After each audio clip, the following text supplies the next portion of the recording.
Well, thank you so much, Hannah, for making the time to come here on the podcast and share your testimony. I know it's like so early for you and like nearing the end of day for me, as it usually is, but I really, really appreciate you being here.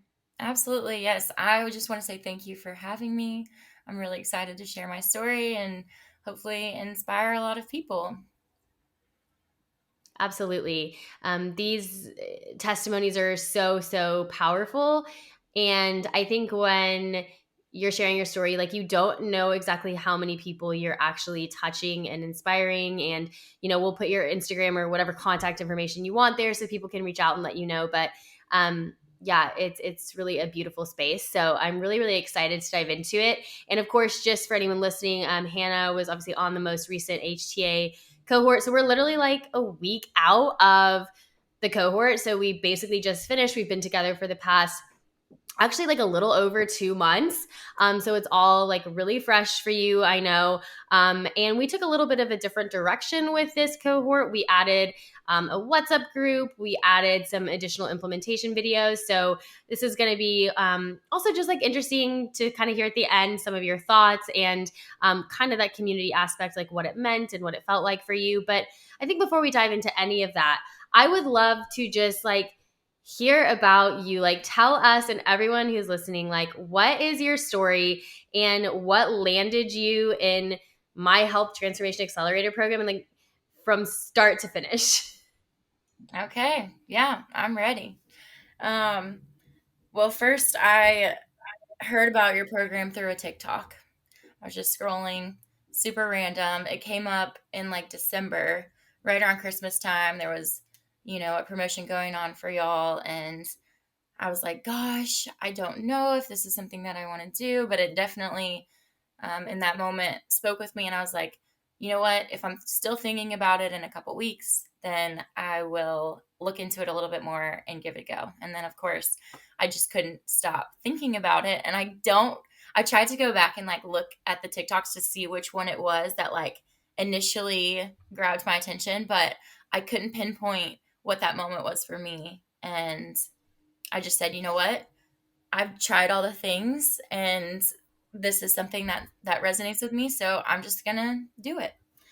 And as I've been in the program and I'm learning more about my mind and body and everything, I put that connection together as far as like the nervous system and its function and the purpose and what it does for you. And I am an occupational therapist, so I have many different classes that I've taken as far as, the medical side and all that stuff. So I was familiar with the nervous system, but I had never made that direct connection with my own being. And so we'll take it back to the very beginning. I was a preemie baby. I was born 5 weeks early, and my left collarbone broke when I was 7 weeks old.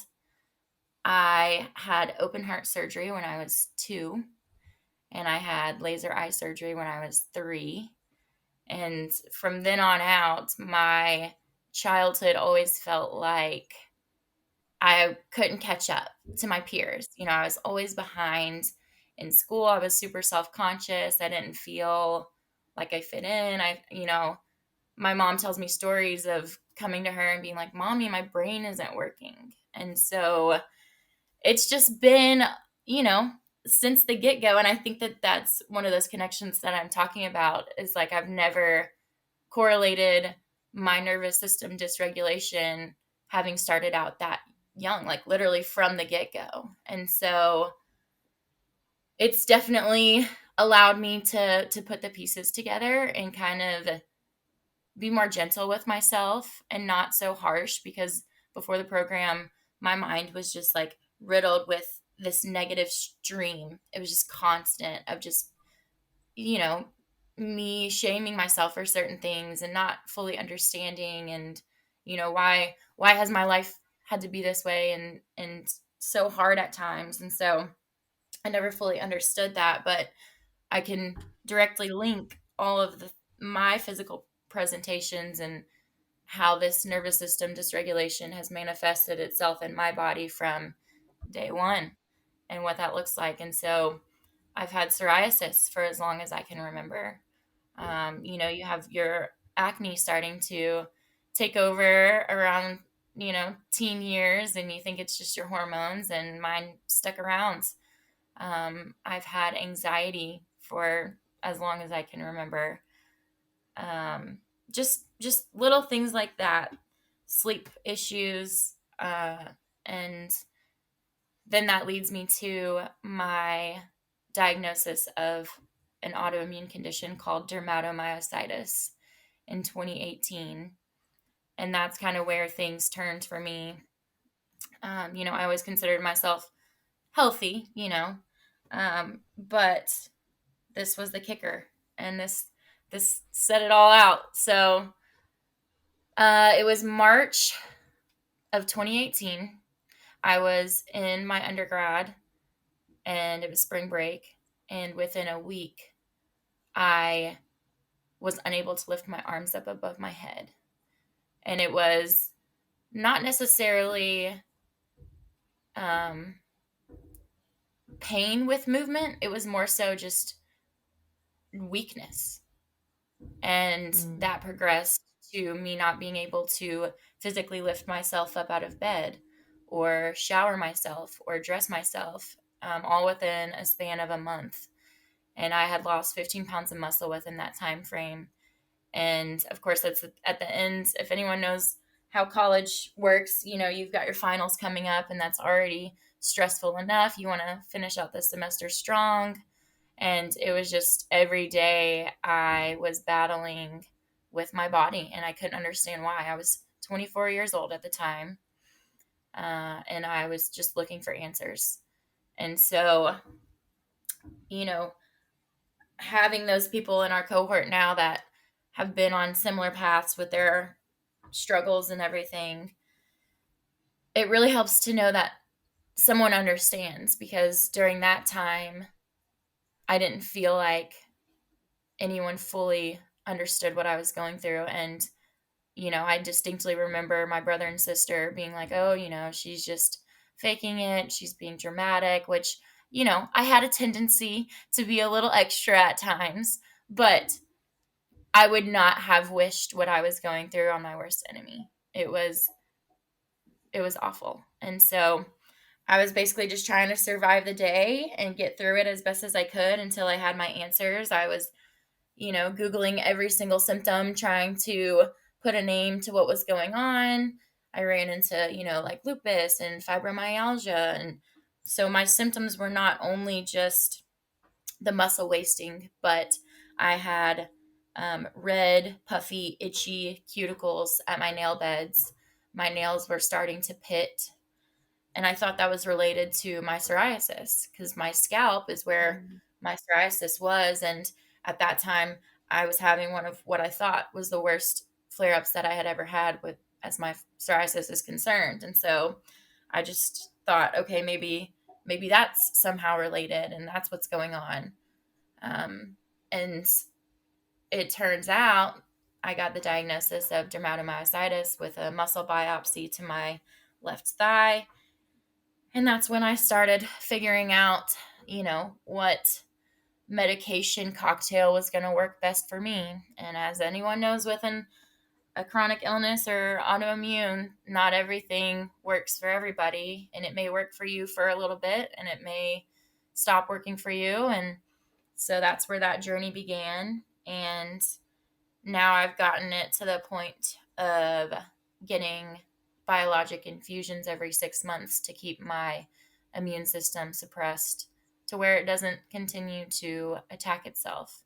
And I think that was also one of the driving forces for me to join this program. Was I don't want to have to be on infusions anymore. I want my body to function properly and how it was intended to. And so through everything that I've learned through the program, I can confidently say that my life is so much different just in the short amount of time that we were with each other.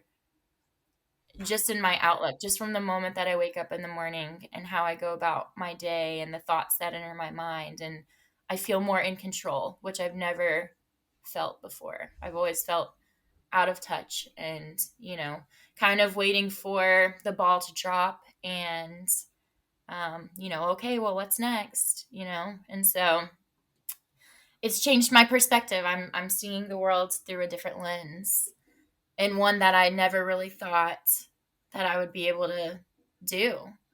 You put yourself in this box, and once you start to realize that you're the one limiting yourself from this growth and healing, it kind of changes the game. And so I was working through all of my medications that I was on prednisone for months and months and months. And that's one of those drugs where you don't just quit taking. So we had to taper down and see if my body was going to, you know, handle that easily. And it did. And so I was thankful for that. And, just navigating what my new normal would look like after going through something like that.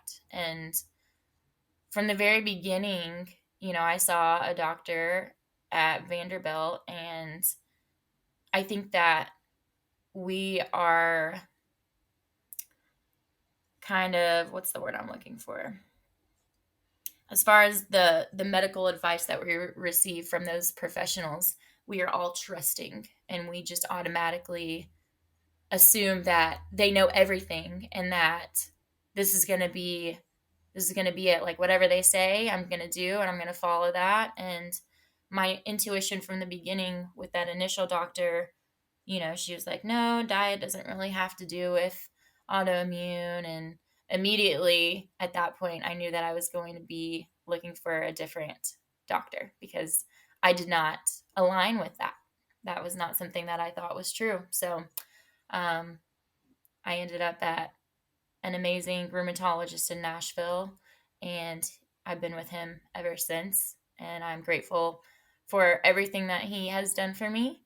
And I think now I have the tools that I need to continue my healing journey and not have to rely so heavily on, the medication side of things, rather than just asking my body what it needs and listening and then doing that. And you know that task alone can be very scary, and you might not know. It's a trust thing. I think I struggle with trust, and so I want to know that I'm trusting my own instincts and own intuition and working through that, and I have the tools to do that now. So I'm just grateful all around, even though the last few weeks for me have been rough.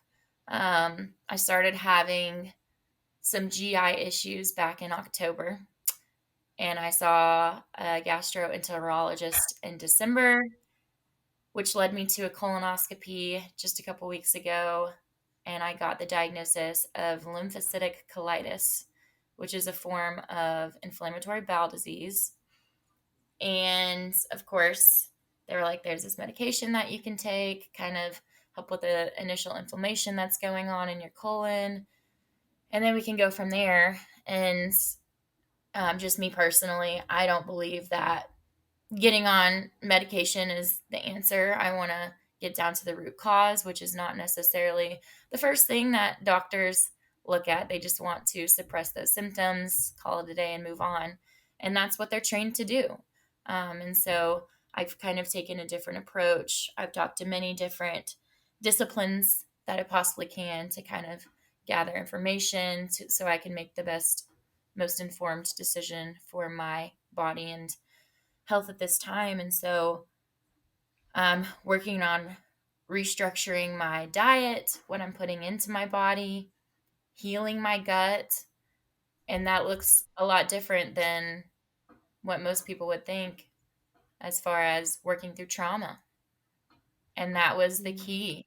We store trauma in our bodies, and it affects us throughout our entire life. And trauma is this big word that some people just roll their eyes, and they're like, oh yeah, you have trauma. Like, what have you been through? And it's just, it needs to be talked about more, because your body doesn't know the difference between a big event and a small event. It's just how you perceive it, how you experience it in that moment. And there's so much that happens on the cellular level and the chemicals being released, and just in that moment, what's going on internally, and you're making those connections. And so just a lot going on, but working through old trauma and kind of pinpointing, okay, well, when did these symptoms start for me? When did I start feeling this way? And that's why I traced it back all the way to the beginning, because I believe that from the get go, my nervous system has been driven by my sympathetic nervous system state. And that's that constant fight or flight.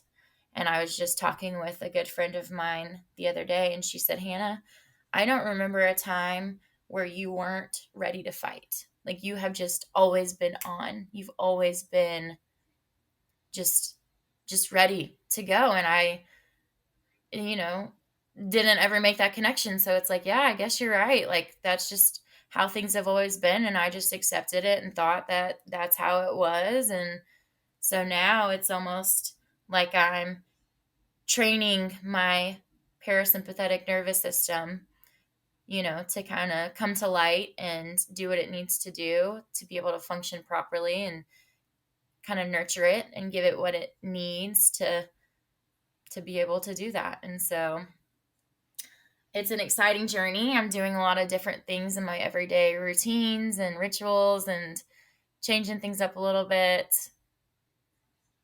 And it's hard work.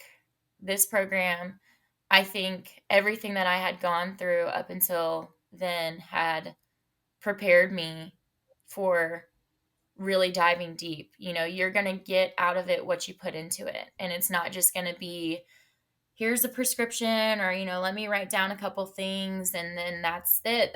You're healed. Healing is not a destination. And that is one thing that you said in your videos, and it stuck with me, as far as that is something over the last, I'm about to be 29. So 5 years of my journey being in the autoimmune world and trying to figure it out was, I just want to be healed already. Like, I already want to feel better. I want to feel normal. I want to feel good in my body. And you're like chasing after that. Well, newsflash, you're healing always. It's not just going to be, okay, once I hit this in my healing journey and like this milestone that I've set for myself, okay, that's it, I'm done healing. Like, no, your healing journey, everybody says it's not linear. And that's so true, because there are days where I feel like I have a good grasp on things. I feel good in my body. My symptoms are at bay. It's not something that's just constantly in the back of my mind, and I'm able to walk through my day with ease. And other days I'm like, I feel like I'm drowning and it's hard, and but the work, and I think I was just so desperate for something different. I had tried all the things. I had seen the functional medicine doctors. I had done the dieting, the exercising, the medications, I mean, you know, you just hit those roadblocks every which way that you turn. And I made that connection, as far as your nervous system is the foundation, and everything else builds upon that. So if you have a rocky foundation to begin with, your house is going to fall multiple times. And you're going to think, oh, maybe I need to use different wood, or, maybe I need to secure it a little bit better with more nails, or, you're trying to find all of these other things to do to make it more stable, when really you need to look at the foundation, and that's the root cause. And making that connection with the mind and body is one. They are not different. And we are not taught that. And it's incredible, because as I was talking about earlier, those limitations that we set on ourselves, you put yourself in a box and you tell yourself this is how it's going to be. And unless you relinquish that hold on yourself and to say, no, I don't agree with that anymore. I don't believe that anymore. Like, I'm capable of so much more. And you just know internally, and you have that instinct, like, this is not it. And this, things have got to be different. So I've definitely learned a lot more about myself going through the program, having the tools now, still incorporating them into my routine and being more aware of my thoughts. Like I said earlier, it was just a constant stream of just negative. I was not confident in my body, and that's something I still struggle with, but I'm working on, you know, being kind to myself and having that self-compassion and knowing that everything that I've gone through has led me to here. And so I'm not starting from scratch. I have that experience. I have all of those feelings that I felt. And, that's just kind of what continues to motivate me and push me to get to where I want to be and what that looks like. So it's a work in progress. I think it always will be. But as I'm peeling off the layers and discovering more about myself, it's like I'm lifting these weights off of my shoulder that I have placed on myself over the years, unintentionally or not knowing. And it feels good to kind of put that behind, set it down, and move forward and grow and just continue to tend to my own garden and watch my seeds grow. So that's kind of where I'm at. I'm loving all your analogies actually. Like analogies or metaphors, whatever. There's such a good way to like speak to the subconscious and like hopefully people listening really, really resonate. It really resonates for me. But I think what just comes across like so loud and clear is like your resilience and determination. It is not easy, as you said. Yeah. It's not easy. Not only is it not easy to like consistently have the discipline to implement new habits, and be reflecting on what did and didn't work and all these extra things that like you perhaps don't even have the energy to. But I think the most difficult of all, is the perspective shift, because Absolutely. that as is at the crux of what we do in the program is focus on that identity piece and our beliefs around our ability to heal. And that's the hardest work I think that like any human could do. And I was saying this in my Instagram stories today. It was like, and on a podcast yesterday, which is what prompted me to say it, they asked me like, give us some examples of brain training. And I was like, brain training is easy. Like I could give you an exercise and anyone could do it. And it's Mhm. actually not difficult. But in order for it to work, you have to shift the identity. And that's the hard part. It's like planting a seed, like you said. That's quite Mhm. easy. But remembering to water it every day and to feed it, like that's the identity shift. And like it only grows if you do that. And so that is like the hardest work we can do as humans. And everyone who moves through HTA, like they do it in about 2 months, which is like kind of like expediting this journey that like takes people years and years and years, because like people want to get better. Healing is a journey, but let's like make some huge massive moves as quickly as we can. And you mentioned something at one point. You said like I can't remember how you said it, but you said like in a sense like you've shifted your perspective and you Mhm. never thought you'd be able to think this way and view reality this way. Can you like talk about what that means? Because I know people are going to be like, okay, I hear this like energetic shift you're talking about. Like, I would love to have a weight lifted off. Like, that sounds cool. Mhm. What is that perspective change? Like, what is happening in the mind and in the heart that you have now that you didn't think you could have before? Yeah. I think that part of that comes with the anxiety piece that I have struggled with for as long as I can remember. And you have this little voice in the back of your head that is always, for me, it was always doubtful. And it was like, yeah, right, you're not good enough. You can't do that. It was kind of my own little bully because I didn't necessarily think that I deserved to live the life that I wanted. And, I think that could be broken down even further into what led me to that belief. Like, why do I feel that way about myself? And so you have to do that deep diving into to see like at what point in my life did I feel that way, and then I accepted that as my own. Like instead of, every belief that we have was initially a thought and it enters into your mind. And if you're like, oh yeah, I resonate with that. Like, oh yeah, like that, I could get down with that. And so then therefore that becomes your belief. And then guess what? Your body and brain will look for evidence in your environment to say, hey, remember that thing that you were like, yeah, well, this is going to kind of strengthen that a little bit. And so then it becomes hardwired, and then it becomes one of those beliefs. And so I think for me, it was just never feeling good enough. And I know exactly where it stems from. One of my previous relationships was not so healthy, and I was younger, and I just kind of, it was very toxic.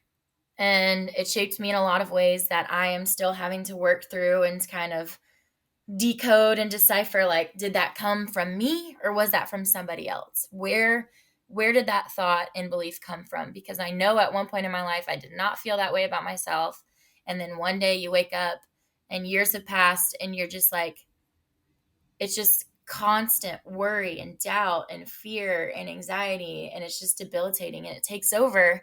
And that's where I said, I just thought that that's how the rest of my life was going to be. Like, oh, I'm just riddled with anxiety, and that's it.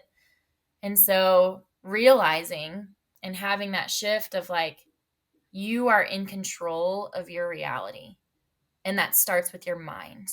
And I'm a very factual based person, and one of the reason why I knew that I could switch that perspective was in one of your videos. And I, correct me if I don't have the statistic right, but it was something along the lines of, you spend 48% Mm-hmm. of your day in your thinking mind. And so that's roughly half of your life that you are listening to this voice inside of your head, and it is dictating your every move, how you're feeling, what you're experiencing, just your reality. And so it's amazing when you start to change that inner narrative and what that looks like. And it's hard to do, but you have to be aware and conscious of when that thought enters your brain, of saying, you know what? No, I don't agree with that. And you swap it out with something else. And it takes work, right? It's consistency. But I think for me, that was the kicker of like, you know what? I am so, so tired of having this little voice inside of my head dictate my every move, and just like feeling like crap all day long, feeling anxious. And then it manifests itself because you're telling yourself you're anxious, and then you have the heart palpitations, and then you have like, you can't breathe, and breath work is another thing that has completely saved my life. My boyfriend, he's like, he used to say, I could see when you start to spiral. And I wish in that moment I knew what I could tell you to like snap out of it, because he is so already aligned with his higher self. It's not even funny. And I learn something from him every single day. And I'm just like, why is it so easy for you? How is it so automatic? And that's just Yeah. it. Once you practice that and you are consistent with it, it is going to become automatic. It is going to become something that you don't have to think about.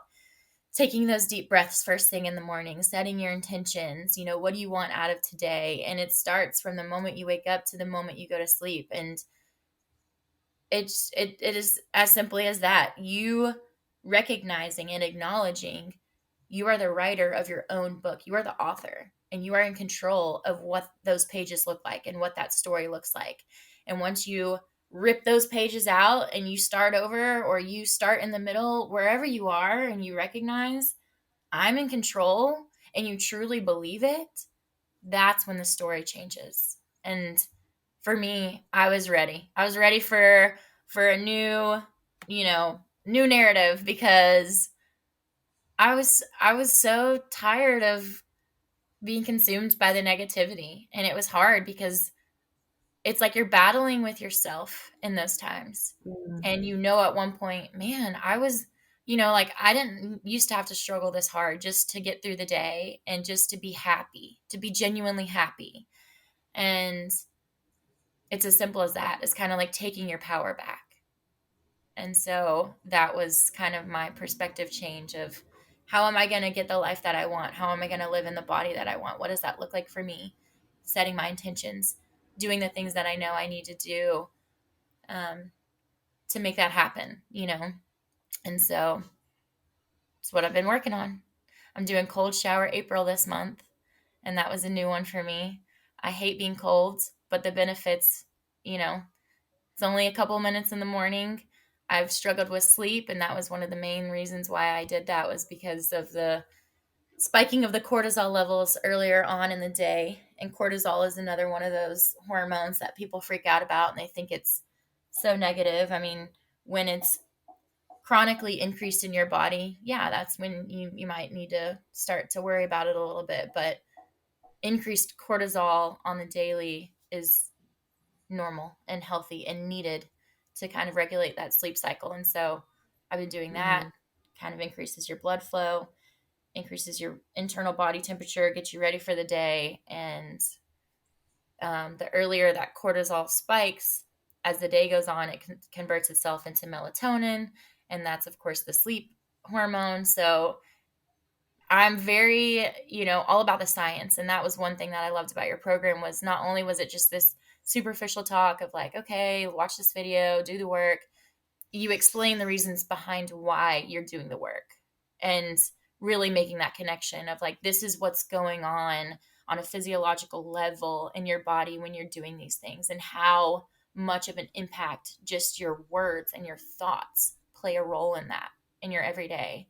And I don't think I ever made that connection. Like, I've been told, like, be careful what you say, be careful what you're speaking. And it's just, I always think about the plant analogy. I'm an awful plant mom, and my best friend thinks that I'm gonna get the hang of it, and so she gives me clippings of her little plants, and I've successfully killed every single one of the ones that she's given me. But I'm working on speaking life into them and talking to them, and it just, that study, like, you have the plants that Mm. don't have those words of affirmations, and then you have the ones that do, and they're like blossoming and thriving, and then the other ones are like dead, and you're like, what's going on here? And so, yeah, just, it's all about how you speak to yourself. And for me, I was not speaking to myself kindly, and so it starts with self-compassion for me, and moving forward from that. So I don't know if that even answered your question, but Yeah, I mean, I think it's so profound. And I just think, yeah, that's good clarity because, people who want to heal are looking at other people who have these testimonies and they're like, yes, but what are you thinking? Or how are you dealing with the battle? Because I think, all of us who've been in that boat, the inner turmoil, like fighting with yourself, like really resonates with me because I can relate to that to like in my past story. Like it is just like that little annoying voice, like just like freaking out or just incessantly in the ear about projecting the worst case scenario and you being like, shut up. And you're like, why am I arguing with myself inside? And it's Mhm. so frustrating. And we're not given a manual on like how to combat that. It's like, is everyone doing this? Or like, does someone have like my husband is the same. Like we talked about this. Like he said to me last night, he's like, I only have one tab open when I'm doing something. And if you try to bring another tab, the first one will crash. So there's only ever one narrative. There's no like arguing. There's no anxiety. There's no like, oh yeah, that must be nice. But it really becomes a struggle, and we listen to it. And when we Mhm. listen to that voice, it becomes our reality because our reality is really just what we focus on. Like, and we can go into a wormhole about it, and we do in HTA, but it gives you that perspective shift. And I think controlling that inner dialogue, and which is part of that identity shift, is so incredibly hard. Like, especially like kind of at the beginning of the program, everyone's like, well, what happens now? Like, it won't shut up, or it sent me into an anxiety attack, or Mhm. whatever. So when you were going through that in the program and like shifting into this perspective, like what are some of the tips of what Mhm. you did in order to Yeah, control that dialogue? absolutely. Well, first things first, I was 100% transparent with my boyfriend. and my close friends and my family, as far as this is the journey that I'm venturing on right now, and I need your support, and this is what it looks like. So setting those clear expectations of what is needed, like I don't need all the extra stuff right now. I just need you to love me and support me through this and be a listening ear as I'm working through, you know, deconstructing my entire belief system, basically, which is overwhelming, No big to deal. No say. big deal. Just deconstructing my entire belief system. But it's needed and it was necessary and it was time. It was time because those beliefs were ruling my everyday. So having that constant support system, and my boyfriend, like I said, he's light years ahead of me as far as just he's just like, the word anxiety never crosses my mind.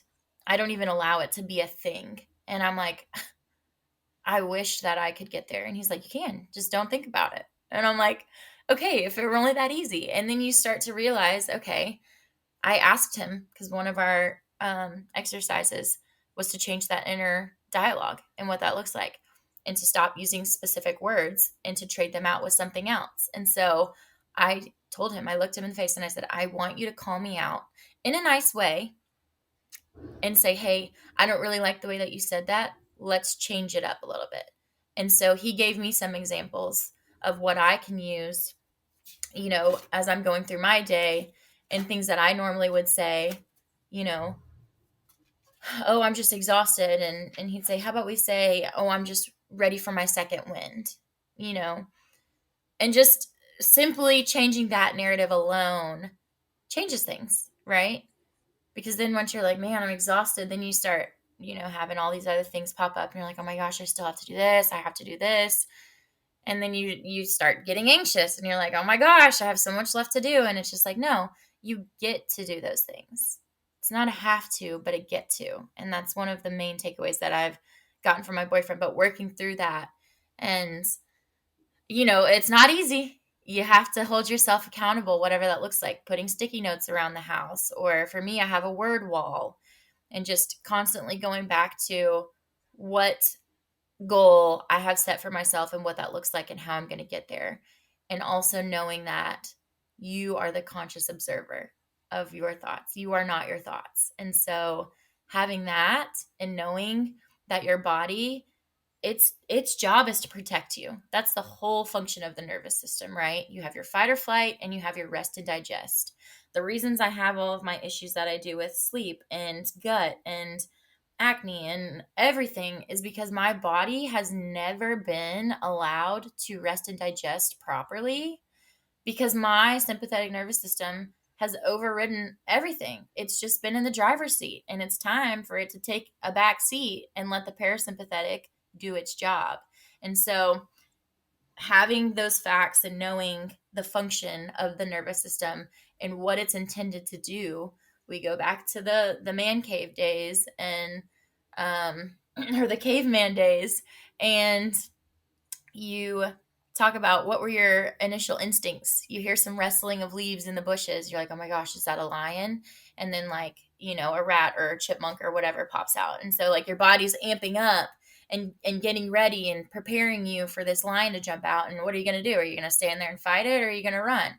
And so if your body is constantly in that state and your thoughts are constantly in that direction of like, we got to run, we got to fight, we got to go, like, yeah, you're going to be anxious. You're going to have those moments of not feeling like you're connected with yourself. And so knowing all of those things, and that my body is simply just trying to protect itself as you're deconstructing your beliefs.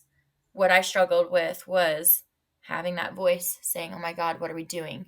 It's like sirens going off in your head. And it's like, turn back now. Like, we can't leave our safe zone. And it's like, no, I need to get out of this zone. It is not safe for me here. And recognizing that and telling myself the reasons why I'm doing what I'm doing, and essentially talking myself through each step to say, hey, this is the end goal. These are the steps we're taking to get there. This is what is required. And I know that you're just trying to protect me, and I appreciate you for that. But you need to kind of let up a little bit on the reins. You need to kind of let me do what I need to do, and then come in when you're needed. And so you kind of talk to yourself in a different way instead of just constantly being at battle and at war with your body, which, by the way, you can't heal a body that you're at war with, which is another huge, key piece to all of this. Like, you just recognize, and that's the hardest thing, is that initial thought. I think that's what it starts with, recognizing your thought process and then stopping it in its tracks and changing the direction. Right, we're not going that way anymore. We're not, you know and so having the support that I needed from my friends, my family, my boyfriend, knowing internally how desperate I am to do this work, and then doing it. You have to make that commitment with yourself because, like you said, anyone can watch a video. Anyone can take notes on it and be like, oh yeah, like, I'm going to do this, but you fall out of practice with that. And if it's not embedded into your everyday routines, you're not going to see the progress. You're not going to, you're going to sit there and wonder, why am I not healing? Why am I not getting the same results as somebody else? Well, what are you doing different? If you're constantly doing the same thing every single day, you're going to get the same results. And so it just starts little by little, and it can be overwhelming at first. There's a lot to it, but once you make that commitment to yourself, like, I make a promise and I stick to it. And that's how I've always been. And so I knew going into this program, I wasn't just going to half-ass it. I was going to give it my all. And everybody around me knew that. And so they had to understand where I was at in my journey, not make me, because I'm already making myself feel bad enough. I'm a people pleaser. I want to make sure that I'm there and taking care of everyone else.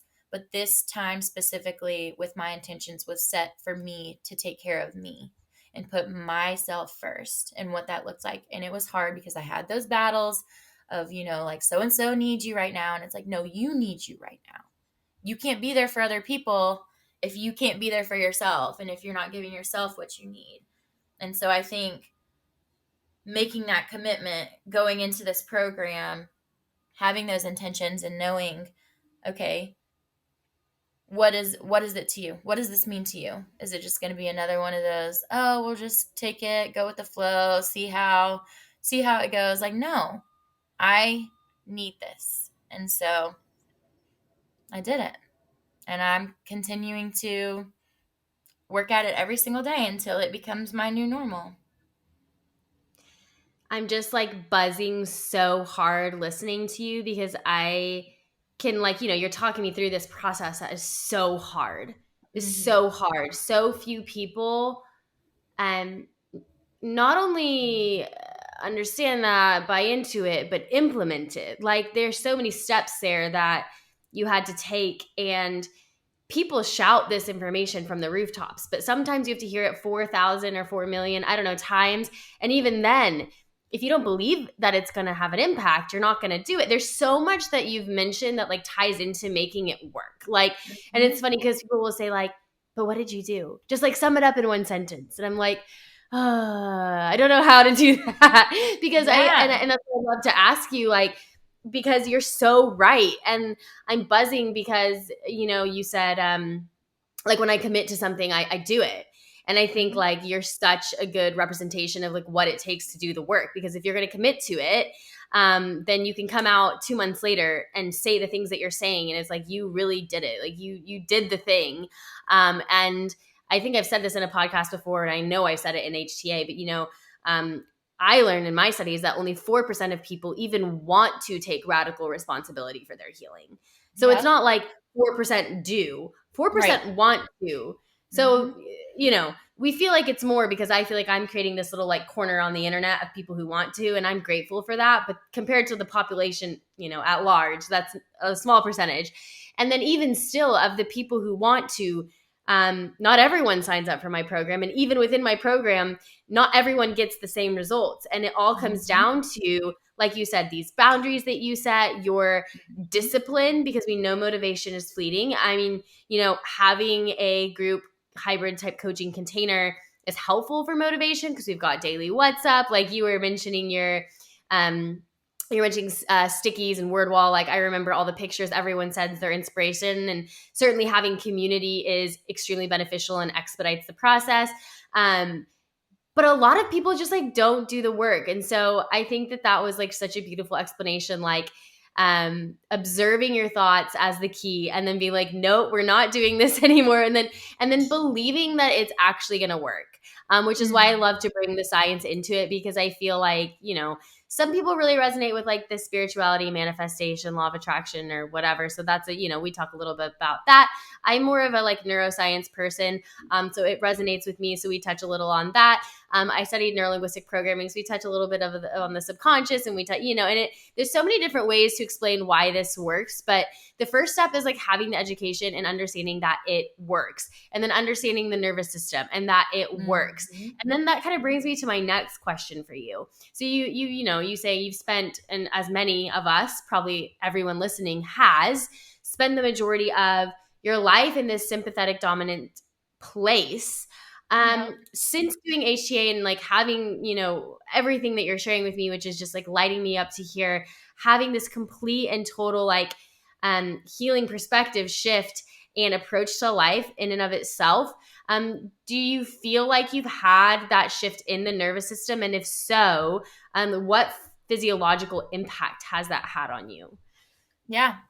I definitely have had that shift. And for me, I touched a little bit on it earlier, but not only is it implementing everything that you have set out for us with the tools and all of that, and not only believing that it's going to work, but then you look for that evidence, right? And you try to solidify those new beliefs that you want for yourself. And for me, if you're any, I mean, everybody, I think at one point they want to believe it, or they want to see it in order to believe it. And so you're doing the work, you're trying to figure out, you're checking in with yourself, like, how do I feel today? What's going on? I can't remember if it was week 3 or 4, but that's why I want to talk about the trauma work that is associated with your nervous system regulation. Because going into this program, I had thought that I had already healed part of the trauma that came back up. And so I was recreating some of my goals for myself, and one of those was to go back to boxing. I took boxing the month that I was diagnosed with my autoimmune condition in 2018. And when I tell you I was obsessed, I was going 4 to 5 times a week. And it was like 4:35 in the morning. And I am not a morning person. But at that time in my life, I was in a very toxic relationship. And it was the only thing that I really truly had that allowed me to just like shut my mind off and feel free and feel at one with myself and like let off that energy. And I was obsessed with it. I loved it. I felt great afterwards. I couldn't wait for my next boxing class. And since, you know, my autoimmune condition, it started with my arms, it felt like I had been doing arm day for literal like 24/7 nonstop. That's what the sensation was. You know, you go to the gym after a long time and you feel sore. It was that soreness feeling, but on a deeper level, because my muscles were literally eating themselves. So I was terrified to ever put myself back into a situation that I was in when I first flared, because I believed that I had done that to myself. And so this Mm. trauma popped back up as I'm doing this work, and it was an out of body experience. Never in my life have I ever gone through what I went through. And I just remember after I changed one of my goals to going back to boxing, my subconscious brought all of those old feelings back to life. It brought me right back to that place where I was at that time in my life and how I felt about myself. And I tell you, I felt lower than dirt. I felt unwanted, unlovable, you know, just the lowest I've ever felt in my entire life. And so I'm having these feelings start to creep back in. Guess what? They were stored in my body. So, of course, they're still in there. You got to let them out. And I was being really, really ugly to my boyfriend. And I knew in the moments, as I'm like saying things to him and doing things like, this is not you. This is not you. Like, why are you treating your person like this? Like, this is not okay.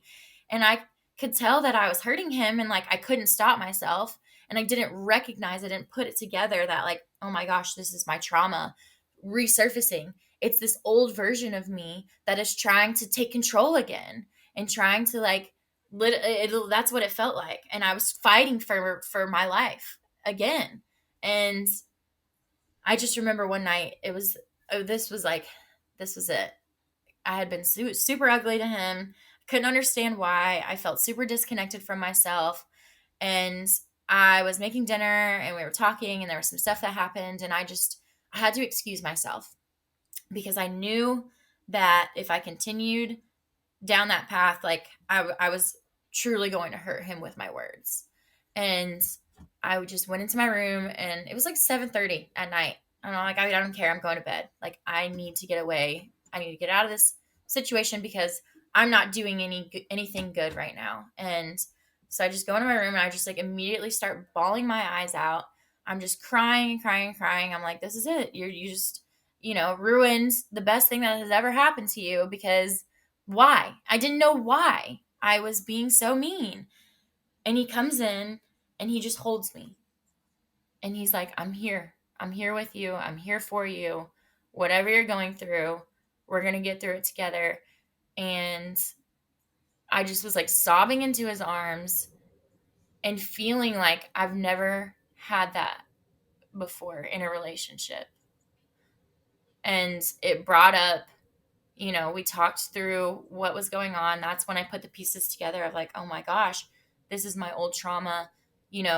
I'm feeling unwanted, unlovable, all these things. And so my brain is like, all right, well, we're going to prove it to you then. And that's why I was pushing him away and why I was being so ugly to him, because then I could at least say, you're right. You're not wanted. You're not lovable, like, Mm. and your mind can play tricks on you, and it was playing tricks on me, and it was bringing up that trauma, and I knew I was so desperate to release it because that old version of me that I had held on to for so long. And I remember distinctly like words that my ex said to me that just completely struck my soul, like my core, and just broke my heart.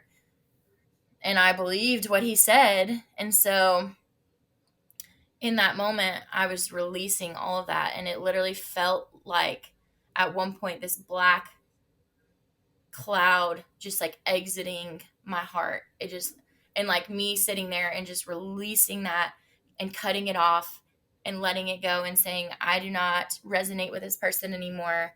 You are free to go. You do not hold space inside of me. And I let you go. And at that point, I think it was a pivotal moment in my journey, my healing journey of, Mm. okay, this is what it feels to do the work and to see the benefits. And at that point, I felt like I could breathe and take a deep breath in for the first time in years, literal years. And so you talk about abundance and what is available to you, and your breath is key. That is how we immediately, and this is from one of your podcasts that you had early on. I started listening to them before I even got into the program because I was like, I want to know a little bit more about Faith and what she stands for, because I felt so connected, and you resonated with me. And so breath work was it. That was the key for me, and how important that is. And I'd never put two and two together. My boyfriend would say, you need to breathe. You just need to breathe. And I'm like, I want to punch you in the face when you tell me to do that, because it's not that easy. And it is that easy. And once you do it and then you feel those immediate effects, doing the breath work, taking the breath in through the nose, inhaling, you want to inhale for 3 or 4 seconds, and your exhale needs to be twice as long. And on that exhale is when you get into that parasympathetic nervous system state. And so it's immediate. That's what I do first thing in the mornings. I do my breath work. And as I'm breathing, I'm feeling that energy move within my body, and I'm telling myself and I'm visualizing, okay, we're taking a deep breath in, and all of that good positive energy is entering into my body. And as I'm breathing out, you're releasing the negative, and you're just able to set it aside and push it out. And so I'm visualizing this breath bringing life into me, and just kind of cleansing and letting go of that bad air that's in within me. And so I'm setting my intentions for the day. What do I want out of today? Where do I want my mind to be? What do I want to focus on? Is it being more present in the moment? And that's another thing for me. Being present in the moment before the program looked completely different than what it does now. And that's as simple as shifting that mindset of, okay, um, a good friend of mine the other day, we were talking, and he was like, when I'm in the present moment, I'm thinking about me 20 years from now. And in 20 years, I want to look back on my life at this time, and what am I going to remember? And this is one of those times that I'm going to remember. And it's just bringing yourself fully into that moment of what's going on around you, engaging your senses, and really truly living for what that moment was intended to be, and not all the extra clutter and everything else. You just shut it all off and you're just there. And so I've been able to get to that state more. I've been able to meditate and visualize and set my intentions and feel those internal shifts. I'm sleeping better. I'm walking through my days with more ease. Anxiety is becoming less and less of a topic in my everyday because I just don't feel that way anymore. And when I do start to feel that way, I connect myself with my breath. And I work in a hospital. I'm an occupational therapist, and so I need to be able to be with my patients, right? And how do I do that? I set my intentions before I go into each room. I ask that God be there with me to give me what I need to be able to connect with them. And it's not always easy, right? Depending on the situation and everything. You're in the hospital, so there's so many different reasons why you can be there, and you never know what journey another person is on. You can look at them and you can make your assumptions, and you can think, I made a post on my Instagram the other day just about, you see these pictures that I posted, and what does it look like to you? That Hannah's living her best life. Well, little do you know, she's been struggling to get through the day, with my new diagnosis and changing my diet and all that stuff. I mean, it's been hard, and you don't feel good in your body, and that affects so many different aspects of your everyday. But connecting yourself and being in the present moment with your patients, I take some deep breaths and I get back to me in my center, and then I walk in and I connect with them. And so doing that before my meals to help aid in digestion, which I have gut issues. It's just being more present with my meals, chewing my food more, creating an environment of safety within my meals has been, it's just insane how much it's changed everything. So, I don't know. The changes that I've seen have been exactly what I wanted for myself. And I think it's also allowed me to know and have that belief of like, I am in control and I can do this. So And are you boxing again? I'm not boxing again yet. I am scheduling my appointment. Me and my boyfriend are going to go together.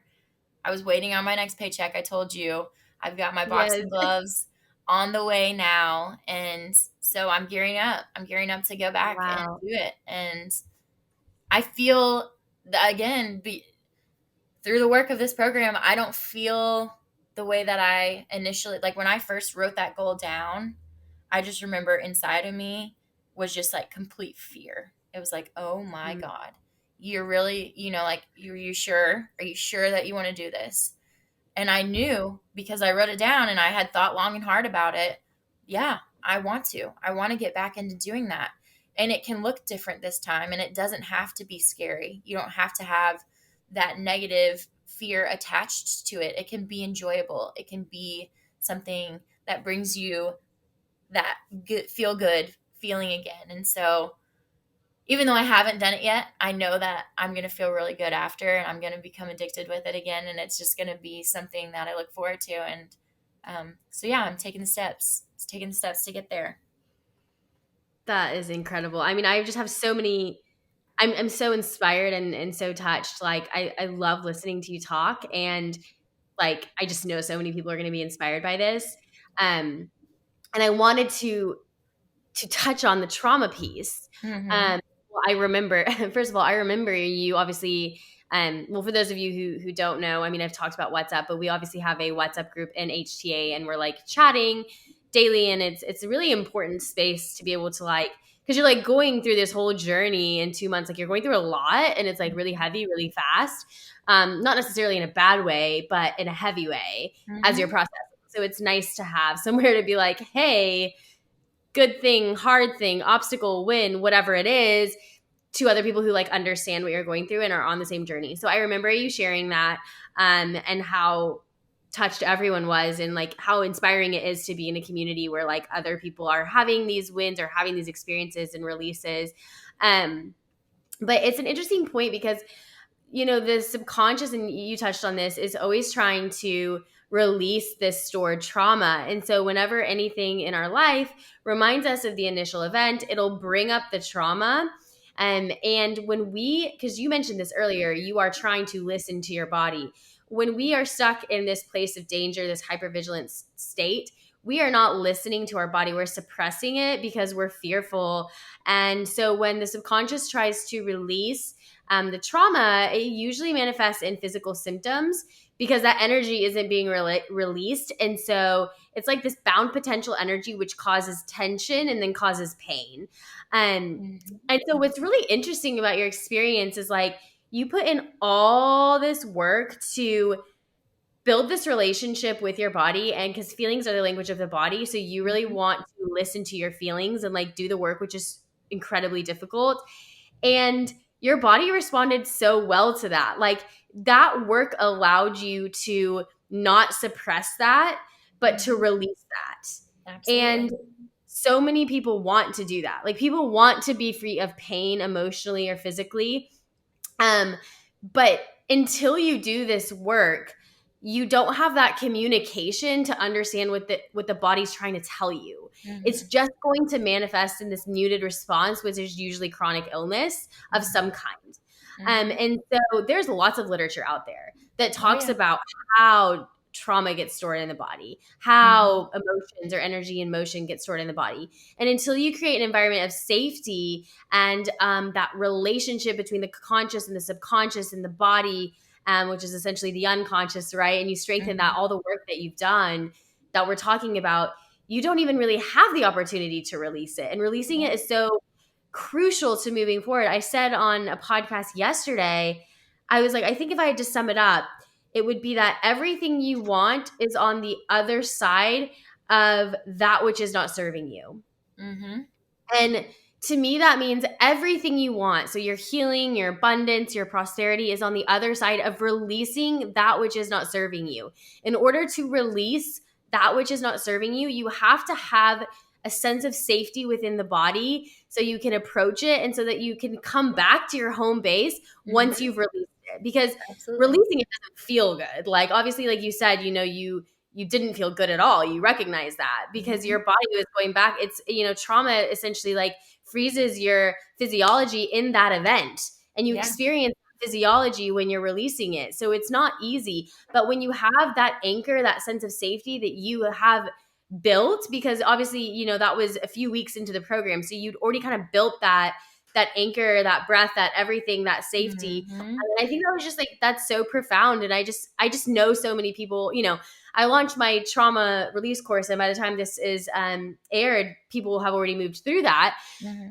So many people were interested. 10,000 people in 1 week signed up. People want to release their trauma. And so I'm Yeah. so glad that you brought that up because I think it's so important. Like, there's no secret sauce. This is the Mm-mm. sauce. Yeah.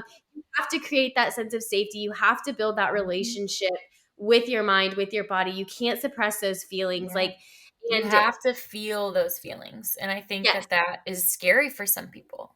They're yes. like, gosh, going through it, they don't want to go through that. They don't want to feel that way. So they suppress it. Well, guess what? The longer you suppress it, you're just going to continue that cycle. It's not going to go anywhere and it could get worse. And so until you sit, you have to literally sit with those feelings and feel them and allow yourself to feel them. And that goes back to the safety piece. In order to feel those Mm. feelings, you need to feel safe, right? Because if you don't feel safe, you're just going to push it away and you're going to say, no, no, no, no, I can't go there.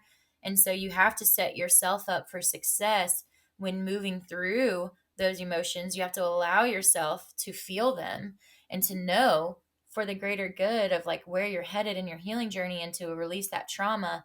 This is what is needed. And it is hard. It is scary. I didn't I don't know that I would have been able to get through it without the support of my boyfriend and to feel safe. Like he allowed me to Mhm. feel safe in that moment to say, I am here for you. And after everything, even after I was so ugly to him, so mean to him, and I was able to talk things out with him in that moment, he looked at me and he said, you need to continue doing your program. And I was like, I'm going to continue.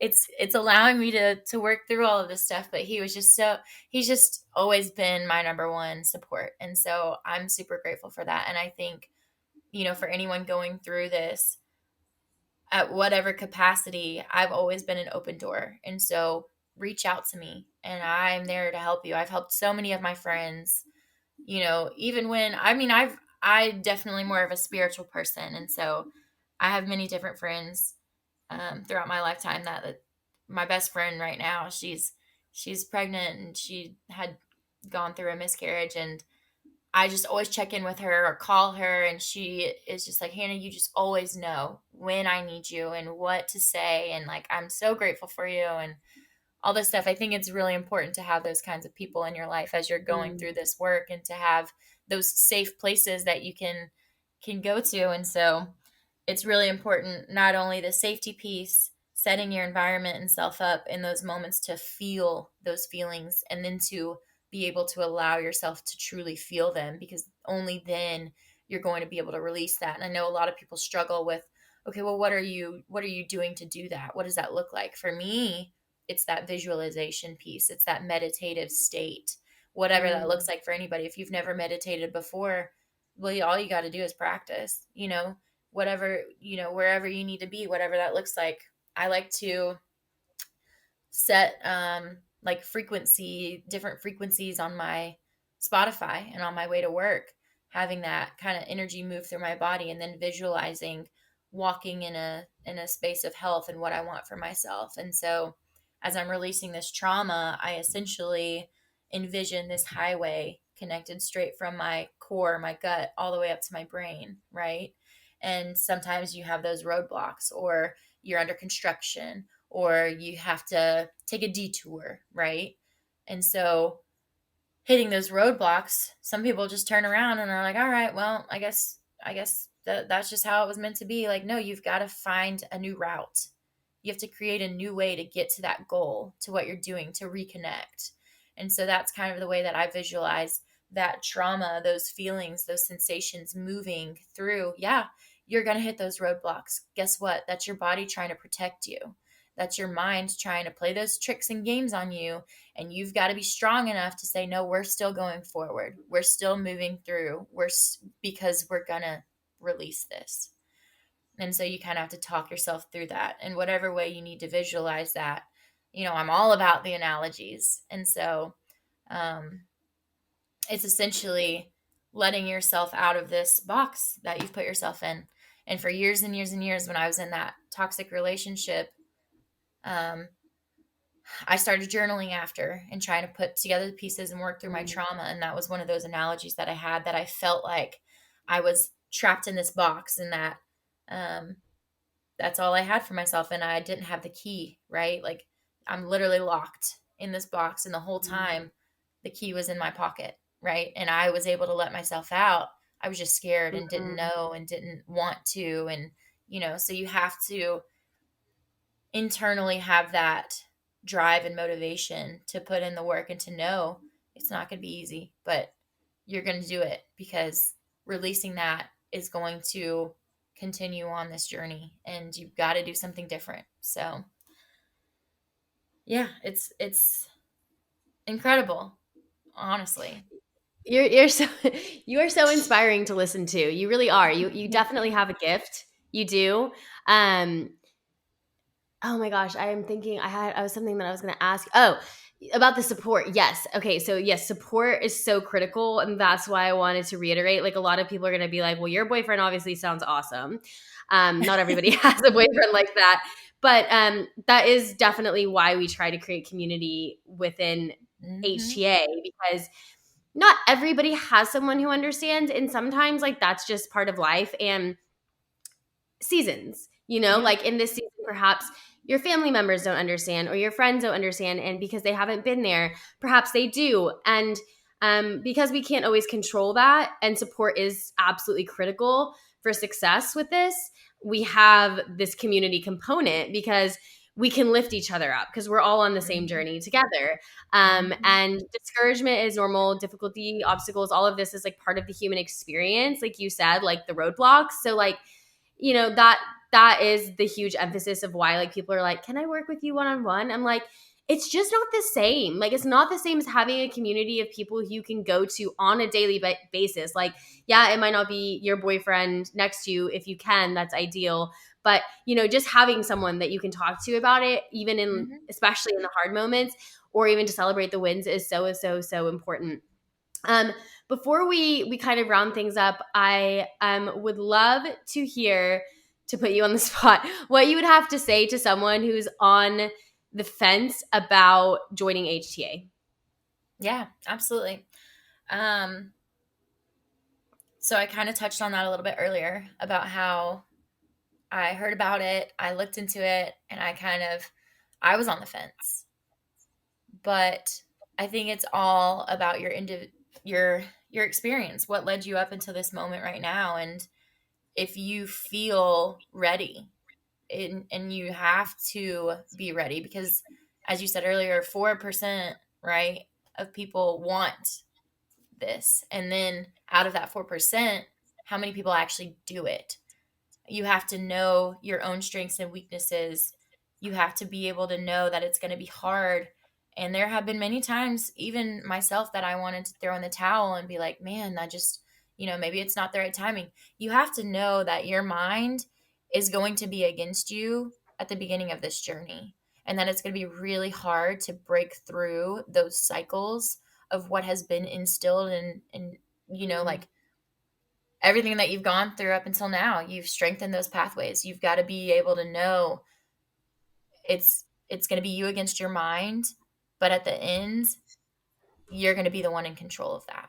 And so not only is it a financial commitment, we all know that signing up for it, if that's not enough of a motivator, you have to know that it's not just going to be this, here's a silver platter of everything handed to you, and this is going to be it for you, and there you go, enjoy. Like, no, you have to put in the work. And if you're not at the time, like if you're not in the space right now in your life to be able to dedicate that to yourself, then don't do it, because you're only going to be holding yourself back. You're going to be holding the people back in your group.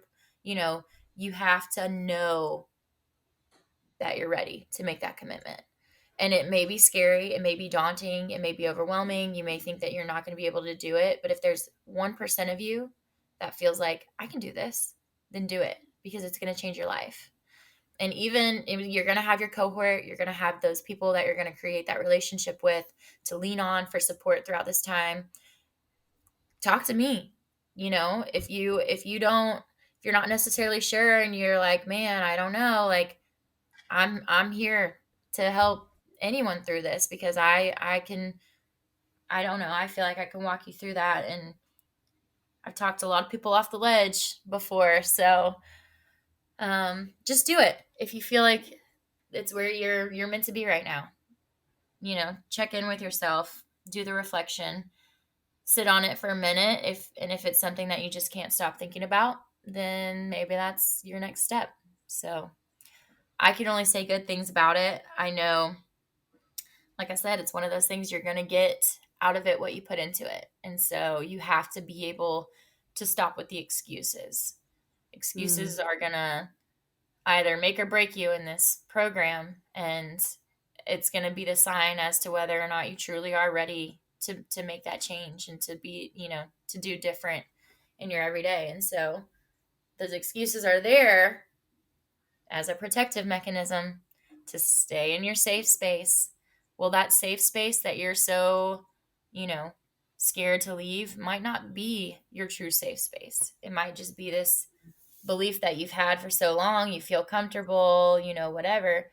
If you are wanting to change anything about the way that you're living your life, then do it. And that's what it's going to take. Just do it. You are so brilliant, so insightful, determined, resilient, just like so many things. Like, I'm sure everyone has that opinion, even if they're not actually watching you on the video, just hearing you speak with so much confidence and authority.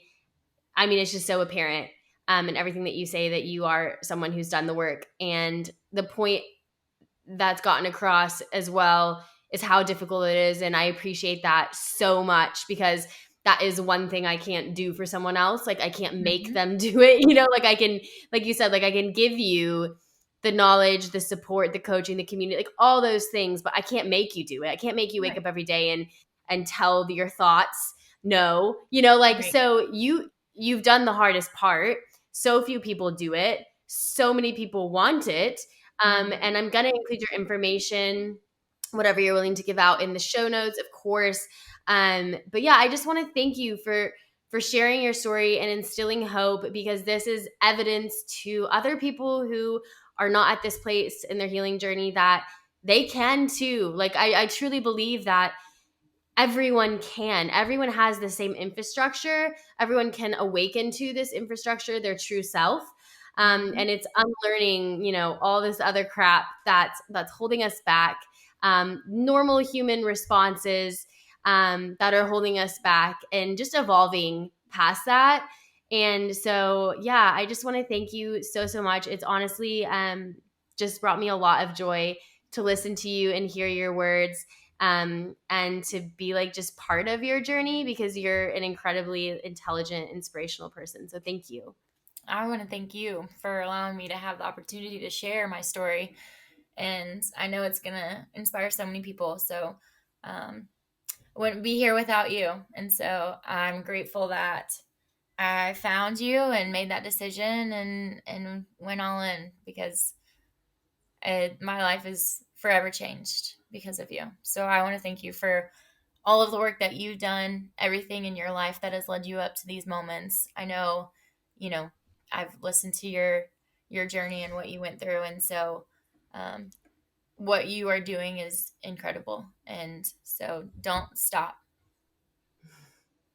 Thank you.